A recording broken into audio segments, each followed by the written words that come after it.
melihat kerajaan itu tuh seperti kayak ada sinarnya gitu. Astagfirullahaladzim, ini kok kayak ada. Saya dilihatin suatu kerajaan gitu. Jadi saya memang terfokus di situ dan saya colek teman saya nggak ngeliat apa-apa. Temennya nggak lihat apa-apa? Tidak lihat apa-apa. Saya mulai menyukai perjalanan napak tilas yang ekstrim-ekstrim.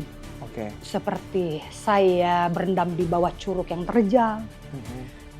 Seperti saya ke dalam goa, saya memasuki goa, seperti saya ke gunung-gunung. Tujuan Nyai ke sana tuh mau apa? Mungkin karena saya harus punya tanggung jawab yang harus, ya benar-benar harus saya jalanin.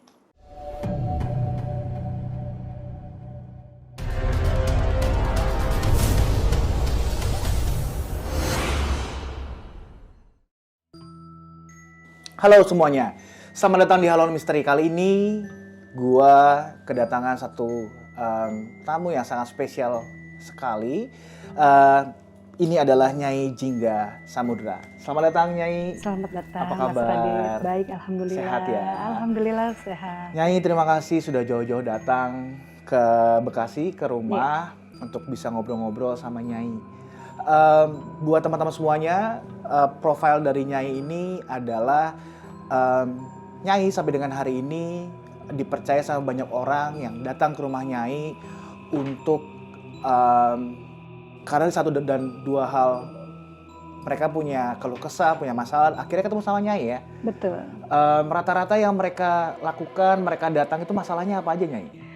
Banyak Mas Radit, salah satunya dari penyakit. Oh iya? Ya, dari penyakit, terus buka aura. Buka aura. Ya, lebih ininya ke aura. Terus segala permasalahan rumah tangga, dari permasalahan pekerjaan. Ya pokoknya setiap di permasalahan kehidupan manusia lah. Oke. Kalau ngomongin banyak orang yang datang ketemu sama Nyai, mereka mungkin butuh bantuan yang dibantu dan difasilitasi oleh Nyai. Kalau aku pengen tahu masalah yang paling aneh apa? Masalah yang pernah datang ke paling Nyai? aneh tuh sebenarnya jodoh ya. Jodoh. Jodoh. Oke. Kenapa? Nggak ngerti sebenarnya karena jodoh maut. Ya rezeki itu kan udah diatur sama Allah ya. Tapi mungkin mereka tidak yakin atau mungkin mereka tidak percaya dengan sebuah hubungan. Oke. Gitu. Terkait jodoh ini, apakah mereka datang ketemu sama Nyai kayak, Nyai aku belum punya jodoh nih, bisa nggak tolong dibantu untuk aku buka auranya supaya aku banyak orang suka sama aku? Atau mungkin orangnya datang, Nyai aku suka banget nih sama si A, bisa nggak Nyai bisa bantu untuk A suka juga sama aku? Atau Nyai dia sekarang lagi, aku suka sama dia tapi dia punya pasangan, bisa nggak sih Nyai dia dibikin putus habis itu dia sama aku? Biasanya kasus jodohnya seperti apa? Kasus jodoh tuh seperti tadi yang Mas Radit bilang, jodoh jarak jauh, dia ingin mendapatkan simpati keinginan ya untuk bisa mendapatkan hatinya, seperti itu. Oke. Terus biasanya kalau misalnya mereka datang dengan keinginannya atau hajatnya biasanya sebutannya, Nyai ngebantunya gimana? Ngebantunya ya dengan cara berdoa, dengan cara berzikir, karena memang sebelumnya aku melakukan sebuah tawasulan dulu ya. Gitu. Jadi ya itulah salah satunya. Gitu. Oke. Ada ritual atau syarat yang harus dilakukan sama si orang yang datang ini nggak sih, untuk misalnya contohnya ngomongin jodoh ya? Apa yang harus dilakukan? Untuk yang datang ini ya, untuk yang datang ini biasanya aku suka lebih menggunakan media foto. Oke. Gitu, media foto. Targetnya si A ini ada fotonya nih. Iya, itu. Jadi fotonya itu ya nanti pokoknya setelah sudah datang ke Nyai itu foto itu diserahkan, nanti baru saya kerjakan. Oke. Tapi ini jatuhnya namanya pelet atau bukan sih Nyai? atau gimana sih? Aku soalnya gini, buat teman-teman semuanya dan buat Nyai ketahui, aku tuh orang yang nggak begitu mengerti, nggak begitu paham, dan kadang juga aku hanya percaya hal-hal yang mungkin bisa masuk di logika aku gitu. Nah ini aku masih jauh banget, mungkin Nyai bisa ngebantu aku yang mewakili teman-teman semuanya untuk lebih mengerti ini jatuhnya pelet atau? Iya, jatuhnya bisa dikatakan pelet. Oke, pelet. Menarik. Itu ada ritual yang misalnya jadi pantangan nggak Nyai? Misalnya nih udah kena nih, misalnya siapa namanya si A A-nya gitu ini, ya. kemudian jadi suka sama orang yang datang. Pertama ada pantangan nggak sih untuk si orang yang datang ke Nyai yang tidak boleh dilakukan takutnya peletnya hilang? Atau yang kedua, pelet ini ada jangka waktunya nggak sih? Misalnya dia akan suka sama si orang yang datang ke Nyai ini dalam waktu cuma 1 bulan, 2 bulan, 3 bulan. Ada kadaluarsanya nggak sih yang harus datang lagi ke Nyai untuk memperpanjang nih masa sukanya gitu? Itu biasanya yang terjadi seperti itu ya Mas Radit ya. Tapi insya Allah sih selama yang saya lakukan itu tidak ada masa kontrak ataupun tidak ada pantangan. Karena jujur saya melakukan itu yakin, percaya sama Allah bahwa itu akan bisa berjalan dengan sendirinya. Akan bisa terjadi dengan sendirinya. Gitu. Itu kan tadi hal yang paling aneh ya, yang berkaitan sama jodoh. Ada nggak hal yang paling berat yang pernah Nyai temui gitu, yang datang, yang dia minta tuh berat banget buat Nyai, yang butuh effort, ekstra tenaga, waktu, pengerjaan, segala macam? Ada Mas Radit, ya itu salah satunya pasien itu mengalami kayak santet gitu ya. Ya itu saya pernah ada yang datang juga. Pernah minta disembuhkan juga, cuma kan memang itu butuh energi yang full ya. Jadi sarana-sarana yang saya siapkan juga nggak cuma hanya di rumah saja, tapi saya harus melakukan beberapa perjalanan. Tapi itu salah satu perjalanan yang memang ritual. Salah satu ritual yang memang harus saya jalanin. Jadi ketika ada satu orang korban yang terkena santet misalnya datang ke Nyai dengan keluhannya, misalnya tiba-tiba sakit mendadak, dia udah coba untuk lari ke medis tapi di medis ternyata tidak ada apa-apa, terus akhirnya datang ke Nyai. Nah kemudian Nyai harus melakukan sebuah perjalanan sebagai bagian dari ritual. Perjalanannya ini apakah kemudian bareng sama si korban juga pergi ke sana atau Nyai sendiri atau gimana? Biasanya korban ikut, biasanya juga ada yang nggak ikut. Biasa kalau yang ikut itu dia ingin memastikan gitu, ingin memastikan apakah benar cara saya ini gitu kan untuk bisa dia itu benar-benar sembuh ataupun bisa benar-benar teratasi dengan permasalahannya. Tapi it's okay, nggak ada masalah. Memang saya meyakinkan bahwa dengan cara saya seperti ini ya akhirnya pasien-pasien yang sudah saya tangani juga ya mereka merasa puas dengan sebuah perjalanan. Oke, Nyai, aku agak penasaran ya, maksudnya terkait dengan santet ini ya. Ada orang datang ke Nyai, dia merasa bahwa dia tiba-tiba sakit tanpa sebab, dia coba untuk ke medis, tapi juga di medis tidak ada apa-apa. Seperti ini kayak kenapa-napa datang ke Nyai. Waktu itu santetnya bentuknya apa? Santet itu macam-macam, Mas Radit. Yang waktu itu orang datang ke Nyai? Itu seperti ada beling ya, itu keluar beling dari perutnya, itu salah satunya. Terus kayak paku kecil, nah ada rambut juga ada. Di tubuh korban itu? Pada saat saya mengeluarkan itu keluar secara bersamaan. Keluar secara bersamaan dari tubuh si orang tersebut ya? Iya, dia juga muntah darah, muntah darahnya itu keluar rambut. Ya. Terus bagaimana Nyai membantu si korban ini sampai dia selesai? Ya saya mencoba memberikan satu energi untuk bisa memancing benda-benda yang ada di tubuh pasien tersebut. Ya otomatis kan itu keluar dengan sendirinya, Mas Radit. Kan gini, ketika ada orang yang saya tahu ya Nyai, mungkin Nyai bisa bantu untuk meluruskan.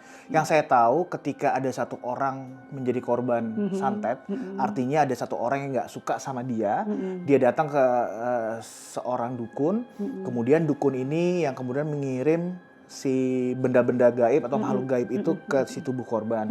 Ketika Nyai bertemu dengan si korban dan berusaha untuk membersihkan si korban ini dari serangan-serangan gaib itu, kan ini masih di tanggung jawab atau kiriman dari si dukun nih. Betul. Nyai jadi tempur nggak sih sama si dukun itu? Itu pasti otomatis. Oh iya. Ya karena biasanya mungkin dari lawan kita tersebut dia mengetahui bahwa korban yang datang ke saya ini pasti minta ditangani secara non medis. Gitu. Otomatis nanti saat itu pertempurannya gimana sama si dukun itu? Wah, itu luar biasa, Mas Adit. Itu saya sudah pernah kejadian jam 2 malam itu kayak seperti ledakan di depan kamar saya itu, di jendela itu pecahan, duas kayak gitu. Saat itu yang mengetahui ini apakah cuma Nyai aja atau keluarga di rumah juga tahu? Tidak ada, itu Nyai aja. Oh, cuma Nyai ya? Iya. Karena Nyai punya kemampuan itu Iya, ya? Oke. Terus sekarang ini lagi viral, Nyai tahu nggak sih? Jadi ada di TikTok kalau nggak salah lagi rame banget, yang namanya garam rukiah. Garam kalau dalam bahasa Jawa itu krosok ya. Itu lagi rame banget perjualbelikan. Kalau saya nggak salah garam itu harusnya harganya cuma sekitar 5.000 terus dijual seharga 150.000. Ada motif ekonomi di sini. Benar. Nah, katanya si garam ini bisa menyembuhkan berbagai permasalahan. Susah dapet jodoh, badannya gampang capek, sampai kalau terkena santet ini garam bisa menyembuhkan si korban itu. Emang semudah itu? Pertama adalah emang garam semudah itu? Yang kedua, garam rukiah itu ada nggak sih? Ketiga, garam yang bener-bener sakti itu emang ada? Gimana menurutnya? Jadi gini Mas Radit, sebenarnya garam itu kan memang kalau untuk penyembuhan penyakit ya. Tapi kalau tadi Mas Radit bilang untuk jodoh, untuk rezeki, saya rasa sih itu enggak ya. Karena memang kalau garam ini kan untuk menyembuhkan dari hal-hal yang negatif. Gitu. Jadi memang sebenarnya saya juga terkadang menggunakan garam. Ya, untuk apa Nyai? Yaitu untuk menyembuhkan penyakit pasien. Biasanya kalau saya mandi aura itu proses awalnya saya memang kadang-kadang menggunakan garam. Untuk menghilangkan penyakit yang ada di pasien tersebut. Menurut Nyai si garam krosok ini itu yang dijual sebagai garam rukiah itu emang beneran ada yang namanya garam rukiah? Menurut Nyai gimana? Garam rukiah itu memang sebenarnya kalau untuk jangankan kita sebagai seorang spiritual ya, mungkin untuk mohon maaf Ustadz, Ustadz juga mungkin sedikit banyaknya banyak menggunakan media garam. Gitu. Jadi memang garam ini kan alami. Jadi memang garam krosok ini banyak manfaatnya juga. Banyak manfaatnya. Banyak manfaatnya juga. Tapi kalau dikaitin sama gaib, si garam ini memang apakah punya satu kemampuan tertentu nih kalau ditambahin energi atau apa bisa menjadi sesuatu gitu? Ya, betul. Memang sebenarnya apapun itu medianya, kalau sudah kita satukan dengan suatu energi yang kita punya, itu otomatis dengan sendirinya dia akan bisa menyalurkan sebuah energi yang bisa menyembuhkan salah satu pasien yang mungkin bermasalah dengan suatu penyakit. Itu Mas Radit. Karena ini yang saya baca dan yang saya tahu Nyai, mungkin Nyai bisa bantu koreksi kalau saya salah, bahwa saya nggak tahu ini benar atau enggak, bahwa katanya yang punya hidup itu Tuhan Allah. Dalam keyakinan saya menciptakan ada banyak benda-benda di dunia ini yang memang secara alami memiliki energi yang sangat besar. Contohnya seperti garam, terus akar pohon kemarung, terus daun kelor, daun sirih, kayak gitu-gitu. Nah, ini yang dibahas ini kebetulan yang viral ini adalah hanya si garam saja. Garam rukiah. Garam rukiah ini yang saya juga nggak tahu ya benar atau enggaknya. Kalau untuk elemen-elemen yang lain ini, Nyai pernah menggunakan nggak sih sebagai media penyembuhan atau media gaib gitu? Ya, saya suka menggunakan seperti kayak daun kelor, tapi daun kelor itu nggak terlalu sering ya, Mas Radit ya. Saya lebih ininya ke daun sirih. Daun sirih untuk apa? Daun sirih itu ya mohon maaf untuk pengobatan kewanitaan aja dia sangat efektif kan itu ya. Tapi salah satunya juga untuk penyembuhan penyakit dalam. Penyembuhan penyakit dalam? Iya, sirih itu, iya. Dengan direbus atau direbus terus nanti diminum, itu nanti kita tempelkan di badannya. Nah itu otomatis kan dia menyerap. Nah itu menyerap penyakit yang ada di dalam pasien tersebut. Tadi Nyai sempat menyinggung soal buka aura. Buka aura itu gimana sih mekanismenya? Apakah ini yang membuat aura dari Nyai sebegitu besar ya saat ini? Karena Nyai membuka auranya sendiri. Iya. Ya, gimana sih mekanisme buka aura itu? Kalau melihat saya ini kan lebih ke aura ya. Penyembuhannya itu sendiri lebih ke aura. Oke. Ya mungkin dengan hasil dari perjalanan saya lebih ke laut, ke selatan gitu kan, mungkin dari energi-energi yang ya dengan datang dengan sendirinya gitu. Memang kan bawaan keilmuan saya ini kan memang dari lahir. Oh, dari lahir ya? Dari lahir. Oke. Gitu. Jadi Nyai tidak belajar atau pernah kemudian dari lahir kemudian dipertajam dengan belajar sama guru tertentu atau otodidak nyari sendiri bagaimana perjalanannya? Kebetulan dari kecil itu saya otodidak dan saya mati suri 2 kali. Mati suri? Mati suri 2 kali. Mati suri itu pengertiannya adalah dia secara tubuh sudah tidak bergerak, nyawanya Betul. sudah keluar, tapi kemudian Betul. kembali lagi. Betul. Apa yang terjadi saat itu? Apakah karena kecelakaan atau pas tidur terus hilang?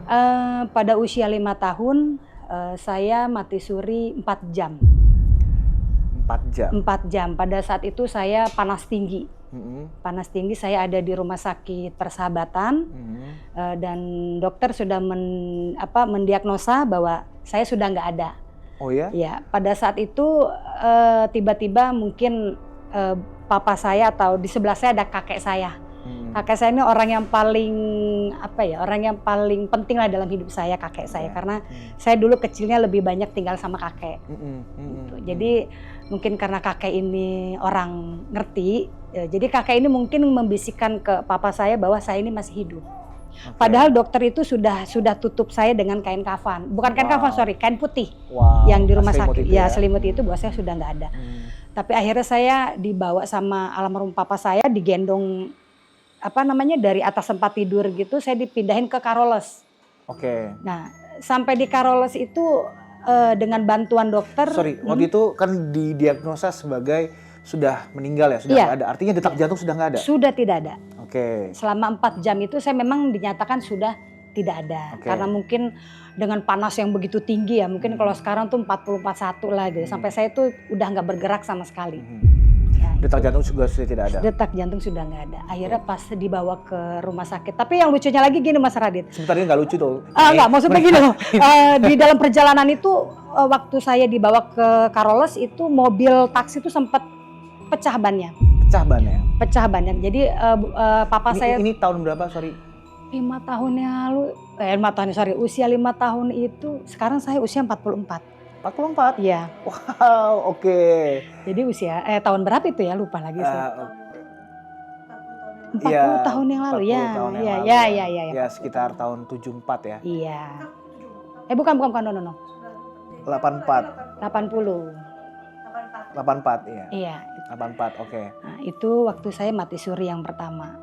Sebentar, jangan yang kedua dulu. Iya. Apa yang terjadi saat di mati suri? Maksudnya Nyai pada saat itu apakah kemudian Nyai tahu bahwa Nyai mati suri atau udah aja gitu? Maksudnya pada saat itu kan mungkin Nyai ada di satu dimensi tertentu misalnya kayak gitu ya? Karena detak jantung udah nggak ada. Ya, jadi gini Mas Radit. Karena pada saat itu saya usia 5 tahun, jadi kan masih usia anak-anak ya. Cuma kan ini saya cerita kisah nyata saya ini langsung dari kakek nenek saya. Dari orang tua saya secara langsung. Bahwa kamu dulu usia 5 tahun gini gitu. Nah, jadi saya tidak merasakan apa-apa tuh pada saat usia 5 tahun. Cuman saya seperti sudah mulai mengikuti perjalanan spiritual dengan kakek saya. Sejak itu? Iya. Suka diajak ke gunung gitu. Jadi saya merasakan dunia alam itu seperti menyatu sama diri saya. Ya mungkin dari situlah saya mulai dididik cara keberanian. Gitu. Tadi yang pertama, yang mati suri yang kedua apa yang terjadi saat itu? Itu jelas real saya merasakan. Saat di usia? Ya, SMP kelas 1. SMP kelas 1. Kalau nggak salah 13 tahun ya, 13 tahun. Jadi waktu itu saya kecelakaan fatal di daerah Perumpung. Di daerah Perumpung saya diboncengin saya diboncengin sama teman saya. Pada saat itu kita mau nonton balap di Kemayoran. Nah tiba-tiba saya kesenggol mobil taksi. Nah setelah saya kesenggol mobil taksi, Tapi yang anehnya biasanya kan kalau orang yang ngeboncengin itu selamat ya. Tapi saya yang diboncengin yang selamat gitu loh. Pada saat seharusnya ya. Jadi saya maksudnya belum menceritakan yang ini dulu, yang suatu keajaiban yang saya alamin. Oke. Jadi yang teman saya yang ngeboncengin itu meninggal. Nah, pada saat saya dibawa ke Gatot Subroto, nah itu saya mulai mungkin kalau dikatakan sekarang tuh mulai tertidur ya, tidur panjang. Nah di situ saya merasakan hal-hal yang nggak masuk akal juga sih kalau menurut saya, karena saya SMP tuh sudah bisa berpikir dan ya Allah, astagfirullahaladzim, kok saya begini ya gitu, kok saya bisa ketemu almarhum papa ya. Sebentar, itu jadi pada saat kecelakaan Nyai dibawa ke rumah sakit, kemudian atau pada saat kecelakaan itu masih ada tingkat kesadarannya seperti apa? Tidak sama sekali. Udah nggak sadar? Udah nggak sadar, karena itu darah udah dari kuping, dari hidung, dari mulut gitu. Kalau menurut prediksi manusia biasa, saya sebenarnya udah, ini sih pasti mati gitu, pasti udah nggak ada. Tapi mungkin Allah masih kasih saya kesempatan hidup. Oke, dibawa ke rumah sakit. Gatot Subroto. Berapa lama? Itu saya hampir 40 hari. 40 hari? Hampir 40 hari. Di rumah sakit itu? Iya. Apakah selama 40 hari itu juga detak jantungnya nggak ada atau hilang muncul atau gimana? Mungkin karena itu tadi Mas Radit, mungkin karena bantuan alat dokter ya. Jadi detak jantung saya masih mengikuti alat dokter gitu. Cuman harapan keluarga saya, aduh kayaknya nih saya udah nggak ada. Wow, menarik. Ada kejadian secara spiritual nggak selama 40 hari itu? Yaitu adalah saya itu ketemu almarhum papa saya. Terus saya ketemu orang yang paling saya sayang, kakek saya. Aduh, kok jadi ini pengen nangis ya. Karena kebetulan kakek saya itu kan yang dekat sama saya gitu, Mas Radit. Nah di situ saya ketemu dua orang yang saya sayangin, memang papa saya juga sayang banget sama saya. Jadi pada saat saya di suatu tempat, itu di alam yang indah banget, saya nggak pernah, saya sampai gini, ya Allah ini tempat apa ya? Tapi di dekat saya itu ada pohon itu cuma tumbuh satu buah, itu apel. Tiba-tiba ada cahaya dari jauh tuh datang ke saya. Pas saya lihat sosok orang yang saya sayang, itu papa saya sama kakek saya. Itu saya udah rindu saya yang memang luar biasa banget. Itu saya meluk sampai sampai dahsyat banget lah. Akhirnya saya dipangku sama papa saya, kakek saya berdiri gitu kan. Saya cuma bilang sama papa saya, "Pah, Rika mau ikut." Karena Mas saya Rika. Kata papa saya, "Jangan nak, jangan ikut. Karena tanggung jawab kamu masih banyak." Nah, jadi kakek saya bilang, "Jangan Neng, karena kalau nanti ikut kasihan mama, kasihan kakak kamu, kasihan adik kamu. Saya menjaga keluarga saya, ya saya menjaga orang-orang yang memang saya sayangin gitu, Mas Radit." Nah di situ akhirnya saya minta apel sama kakek saya. Saya bilang, "Bapak, Rika mau apel yang ada di situ." Nah diambilin sama kakek saya, Mas Radit. Itu cuman satu apel. Dan apel itu rasanya manis banget. Sambil saya makan. Akhirnya nggak lama kemudian itu memang durasinya nggak gitu lama ya. Akhirnya papa saya berdiri, papa saya bilang, "Papa harus pulang sama bapak." "Kok pulang?" "Kan Rika mau ikut." Jangan ikut. Nah itu udah Rika pulang aja, kasihan mama udah nungguin. Nah jadi mungkin pada saat itu saya masih yang masih kasihan mama gitu ya, mungkin nggak mau mama saya kehilangan saya. Jadi jujur gini Mas Radit, waktu kecelakaan itu papa saya meninggal tuh 6 bulan yang lalu. Oh dekat jaraknya. Itu kenapa papa saya nyuruh saya pulang. Mungkin karena saya harus punya tanggung jawab yang harus ya benar-benar harus saya jalanin. Dan mungkin kakek saya percaya itu sama saya. Makanya kenapa saya setelah saya lewatin itu semua, akhirnya saya bukan tidak sadar diri, tapi akhirnya saya sadar diri. Pas saya terbangun itu abang saya namanya Loki Budiman itu di depan saya. Dan pas saya mulai terbangun, itu saya melihat sosok almarhum papa saya pakai jubah putih. Mungkin dia senyum sudah mengantarkan saya pada saat saya terbangun. Akhirnya pas saya lihat itu di depan saya abang saya. Kata abang saya itu histeris satu keluarga, itu semua kebetulan ada satu keluarga di situ kan. Jadi abang saya histeris karena abang saya pikir saya akan nyusul papa saya. Oke. Kata abang saya, ya Allah akhirnya lu bisa bangun karena lu lama banget di sini. Abang saya ngomong gitu. Saya 40 bilang, hari itu ya? 40 hari. Saya bilang ini saya kenapa? Udah istirahat aja. Jadi saya bener-bener, nah setelah saya udah lewatin itu semua, dari situ saya mulai merasakan hal-hal yang aneh. Saya melihat sesuatu. Sebentar, sebelum lanjut ke sana, situasi yang Nyai ketemu sama ayah dan kakek di dekat pohon apel itu, suasananya seperti apa situasinya? Masya Allah, Mas Apakah Radit. padang rumput, langitnya warna apa? Masya Allah, itu pokoknya rumput padang yang hijau banget ya, itu nggak ada pegunungan, tapi itu indah banget. Kalau mungkin karena saya tidak tahu surga itu seperti apa, mungkin itulah surga. Itu Mas Radit. Jadi dan mungkin orang bilang mati suri itu gini, tapi ya yang saya rasakan ya seperti itu. Saya bertemu dengan orang-orang yang sangat saya sayangin pada saat saya usia 13 tahun. Dan di sana padang rumput kosong aja gitu ya? Padang rumput kosong. Padang rumput yang kosong, langitnya biru. Biru ya? Biru banget. Biru banget. Setelah kejadian itu, tadi Nyai cerita bahwa ada banyak kejadian-kejadian yang tidak masuk di akal, yang membuat Nyai jadi seperti apa waktu itu?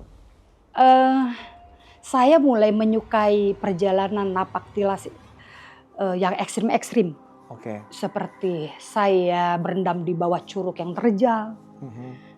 Seperti saya ke dalam goa, saya memasuki goa, seperti saya ke gunung-gunung. Dan itu ke gunung sendiri atau sama tim berdua?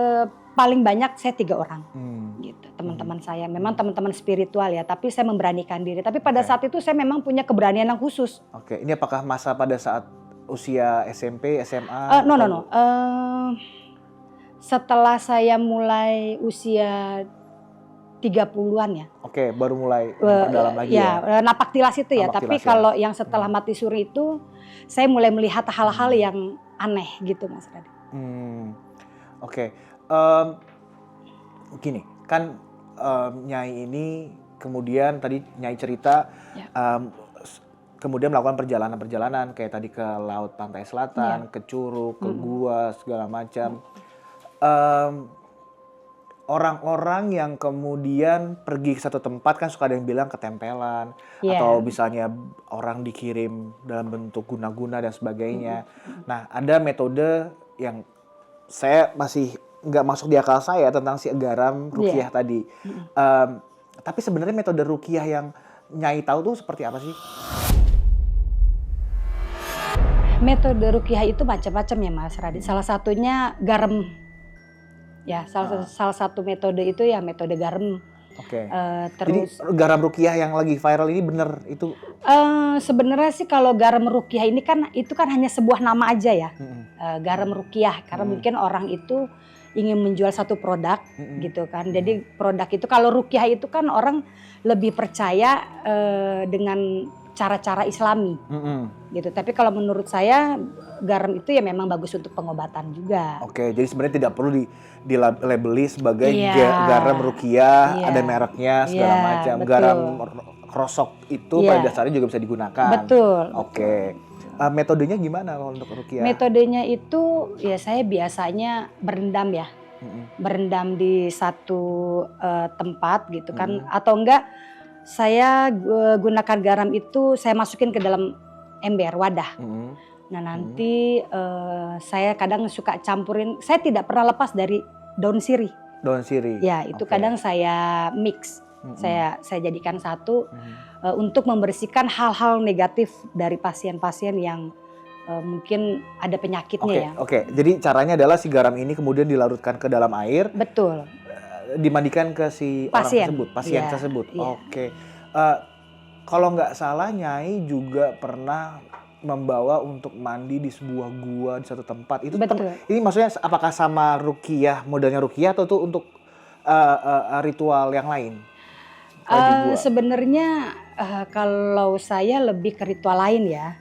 Karena kalau ritual ruqyah garam itu kan garam itu kan dia gampang larut. Oke. Jadi saya kesampingkan itu, maksudnya khusus. Oke. Jadi tidak disatukan dengan metode saya untuk mandi-mandi di goa ataupun di laut. Jadi saya pisahkan.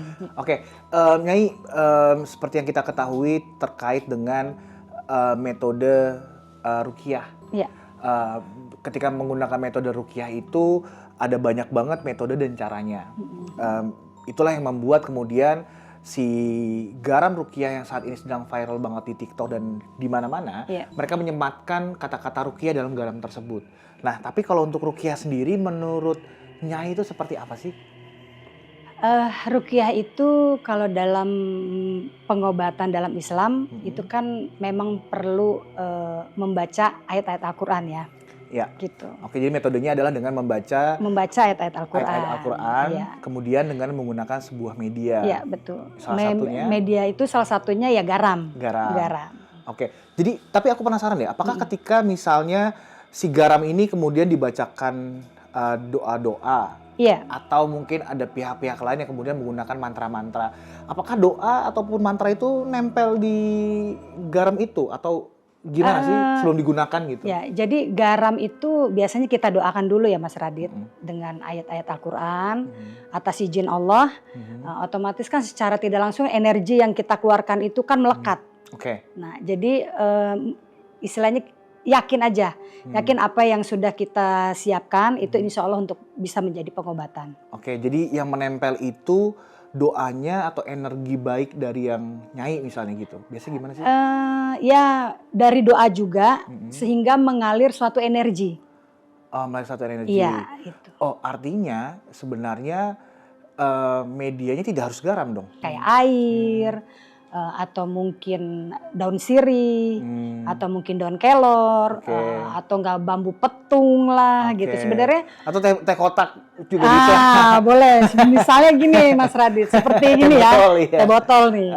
Nah ini kalau saya pegang gini, misalnya ada yang minta untuk disembuhkan, saya cukup membaca ayat-ayat Al-Quran aja. Ya insya Allah apa yang saya minta sama Allah, atas keyakinan saya ya ini akan bisa menjadi sebuah pengobatan ataupun mungkin sebuah berkah ya melalui media teh botol ini ya. Atas izin dari Allah. Atas izin dari Allah. Yang Nyai doakan atau minta. Iya, betul. Untuk kesembuhan dari si pasien ini. Betul. Oke, jadi medianya nggak harus garam, tapi bisa juga air, bahkan teh botol. Iya, betul. Termasuk alkohol juga bisa. Kalau itu beda. Oke, sorry. Iya, beda. Oke, Nyai beberapa kali melakukan perjalanan dari usia 30 tahunan ya. Bersama dengan beberapa teman, pergi ke pantai selatan atau ke gua, curug ataupun gunung. Nah, ada nggak sih dari cerita-cerita perjalanannya Nyai ini yang paling menarik banget, yang Nyai rasakan dan lihat secara langsung? Pertama, perjalanannya kemana? Iya. Apa yang terjadi? Tujuan Nyai kesana itu mau apa? Yang sangat mengesankan buat saya itu 2 tahun yang lalu ya. Hampir 2 tahun yang lalu. Itu saya ke Gunung Arjuna. Iya, baru. Itu saya ke Gunung Arjuna yang ada di Jawa Timur. Oh, kalau di sana sebenarnya Gunung Arjuno. Iya, Arjuno. Pada saat setengah perjalanan itu saya kebetulan bertiga sama teman-teman saya. Tapi teman-teman saya tidak melihat sebuah penampakan yang luar biasa ya, tapi yang saya lihat di situ adalah suatu kerajaan yang tua. Ya mungkin ini melihat secara langsung ya? Ini secara langsung. Itu jam hampir mau menjelang maghrib. Oke, masih ada matahari berarti ya? Enggak, maksudnya sudah mau menjelang maghrib di sana tuh udah gelap banget. Oh, oke. Karena kalau di gunung itu kan mungkin udah ketutup kabut-kabut gitu ya. Nah, jadi pada saat itu saya memang melihat itu kerajaan kuno, kerajaan besar yang mungkin pada zaman dahulu sangat diyakini orang-orang masyarakat setempat mungkin ya. Nah, itu yang kejadian yang sangat luar biasa lah. Apa yang Nyai lihat itu? Kondisinya kerajaannya seperti apa? Ada sesuatu kah makhluk-makhluknya di sana? ketika Nyai lewat, apakah mereka coba untuk komunikasi ke Nyai? Gimana situasinya? Saya sempat melewati tapak harimau. Tapak harimau Karena itu ya, tempat atau? Perjalanan itu jadi saya sempat melewati tapaknya harimau. Harimau itu lewat, jadi itu di saya tanah? lewatin. Ya. Oke, artinya apakah ini jalur pendakian atau bukan jalur pendakian? Kebetulan saya tidak melewati jalur pendakian. Nyai berarti naik ke atas itu lewat jalur pendakian umum atau jalur sendiri? Jalur sendiri. Jalur sendiri? Jalur sendiri. Nyai tahu dari mana kalau itu ada jalur? Kalau tiba-tiba jurang gimana? Enggak, memang itu udah saya niatkan dari sebelum saya mendaki, karena memang saya tidak mau melewat jalur pendakian karena saya insting feeling saya ya insya Allah saya akan mencapai tujuan yang saya tuju. Oke, berarti kalau Nyai dengan jalur sendiri sebelumnya jalur itu tidak ada. Nyai buka jalur babat alas gitu. Iya, betul. Saya jadi buka perjalanan itu ya babat alas. Oke. Ketika di Gunung Arjuna itu apa yang Nyai lihat, Nyai ketahui, yang Nyai rasakan saat itu? Ya, saya melihat sebuah kerajaan kuno ya.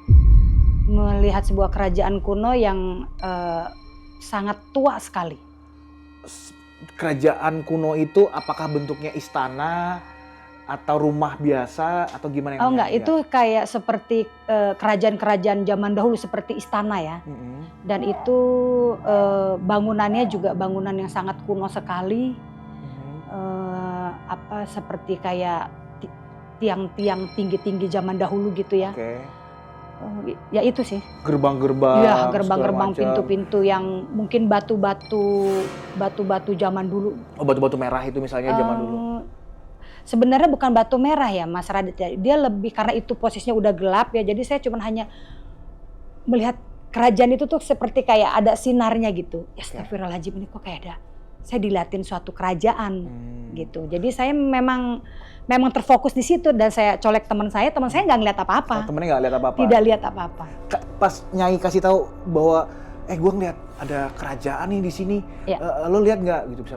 Dan mereka bilang nggak lihat kan? Mereka bilang nggak lihat. Takut nggak mereka? Enggak. Enggak. Justru mereka berpikir gini, Nyai coba bisa nggak saya diliatin? Saya bilang ya saya bukannya saya nggak bisa ngasih mereka melihat, tapi kan itu spontanitas.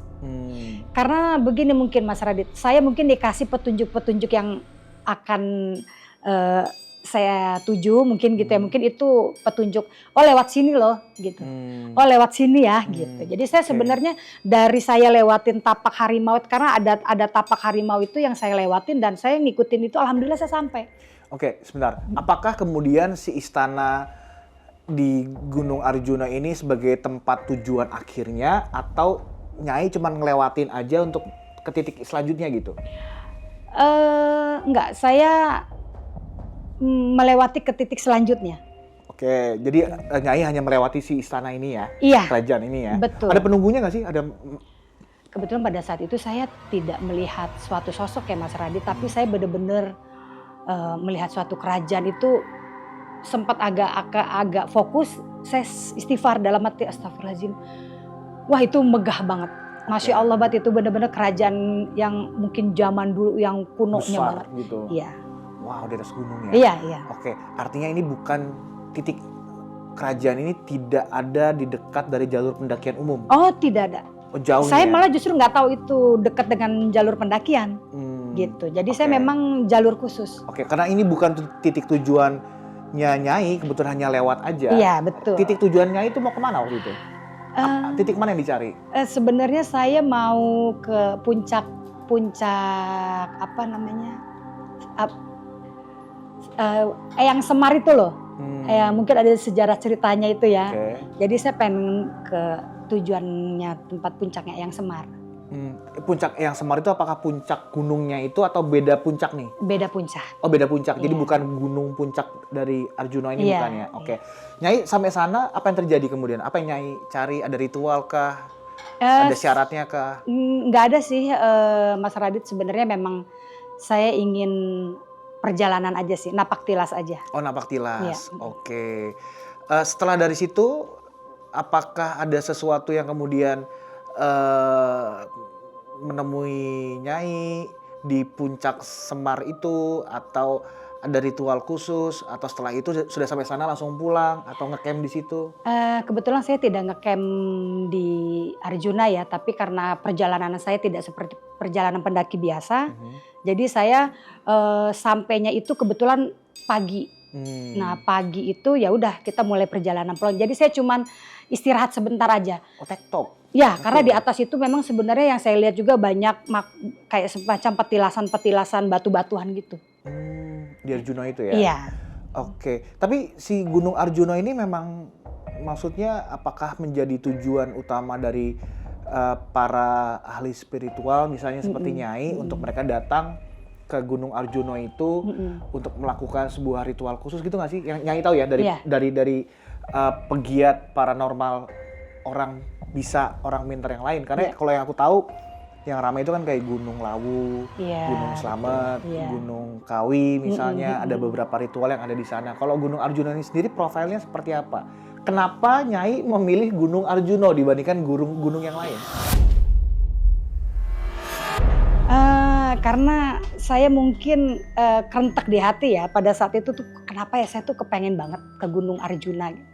Tapi sebenarnya sih itu bukan suatu ritual khusus ya. Oh, memang perjalanan biasa. Memang ya? perjalanan biasa karena memang saya suka naik gunung. Kegiatan luar ya, outdoor. Iya. Oke.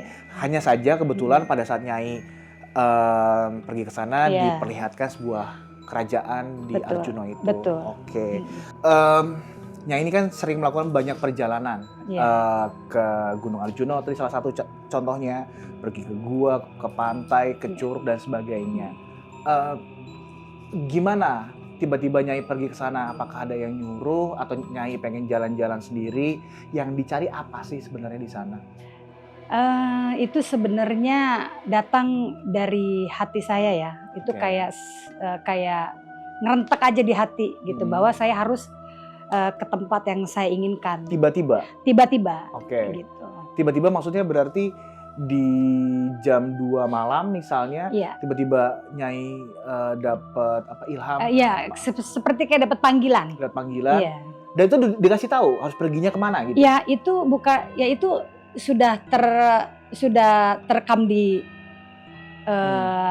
pikiran saya bahwa saat itu saya harus kesini gitu dan itu kencang banget ya kemauannya ya. Ada contohnya nggak waktu itu misalnya jam 2 malam atau jam 1 malam Nyai dapat panggilan, dapat ilham, diminta untuk pergi kemana, terus apakah Nyai benar-benar pergi ke tempat itu, gimana waktu itu prosesnya? Sebenarnya sih pada waktu jam 2 malam itu nggak tahu kenapa saya pengen banget ke selatan ya. Jadi pengen ke selatan, tiba-tiba dengan sendirinya tuh saya ngambil kunci mobil dan saya berjalan ke Pelabuhan Ratu. Ke Pelabuhan Ratu waktu itu. Dari sekian banyak perjalanan ini, termasuk contohnya ke Pelabuhan Ratu ini, apa yang terjadi di sana?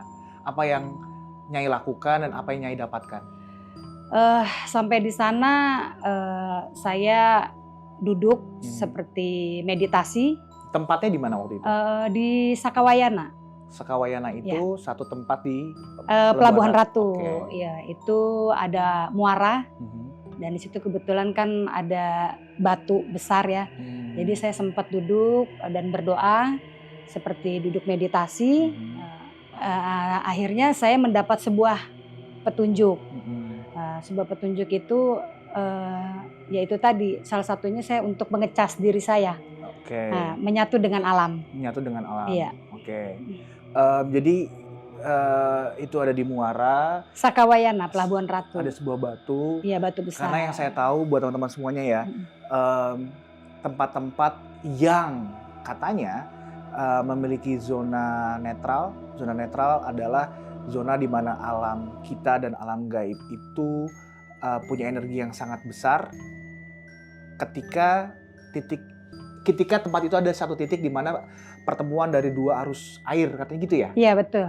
I see. Dan betul. Nyai waktu itu meditasi di sana, ngecas diri, itu maksudnya kayak menyatukan diri dengan alam? Iya, menyatukan diri dengan alam dan saya berdoa. Saya berdoa kepada Allah Subhanahu Wa Taala, juga kepada para leluhur yang ada di sana, untuk saya bisa seperti kayak untuk menguatkan diri untuk bisa melakukan sebuah pekerjaan yang saya jalanin. Oke. Dan hasilnya adalah waktu itu dapat apa karomah atau apa gitu Iya nggak sih? betul, itu salah satunya. Oh, I see, Mhm I see. mhm. Tapi aku penasaran deh, maksudnya kan Nyai sering melakukan banyak perjalanan ke tempat-tempat yang tidak semestinya. Iya, Karena ini berkaitan sama lakon ya, lelakon iya. atau ritual yang berkaitan sama gaib. Mhm. Nyai sendiri pernah ketemu sama makhluk halus setan gitu nggak sih? Sering, Oh iya, sering. diganggu kah atau mereka Nyai ngobrol kah atau gimana waktu itu? Biasanya sih lebih berinteraksi ya, maksudnya saya tidak pernah Nyai nggak takut? Enggak, alhamdulillah Oh nggak takut ya? enggak. Oke. Saya adalah orang yang sebenarnya penakut, Iya. tapi penasaran. Penasaran ya? Kayak gitu. Banyak yang kayak gitu, Saya pengen lihat banyak. langsung nih bentuk setan Iya, seperti iya. apa. Saya pengen Iya. ngobrol gitu. Mhm. Kayak bikin podcast sama mereka gitu. Tapi biasanya sih kalau melihat sosok itu ya kadang-kadang orang-orang tertentu ya, Nggak semua orang bisa ngeliat. enggak semua orang bisa melihat. Jadi walaupun saya pengen banget pergi ke satu tempat yang Mhm. yang angker, Iya. saya pengen ketemu sama mereka, Mhm. belum tentu saya bisa ketemu sama mereka. Ya belum tentu karena sebenarnya tergantung bawaan hatinya juga.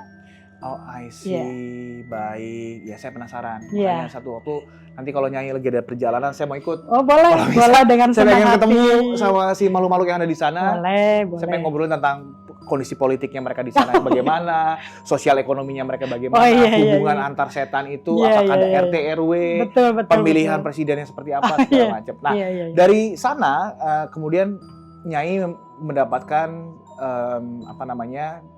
karomah, mungkin doanya Nyai kemudian dijabah sama Amin, Allah insya Subhanahu wa taala, Iya. atau kemudian dapat bantuan energi secara besar dari leluhur Iya, betul. yang kemudian Nyai gunakan untuk Pengobatan. pengobatan, Iya. untuk membantu orang lain. Betul. Salah satunya adalah dengan Buka aura. Oke, menarik.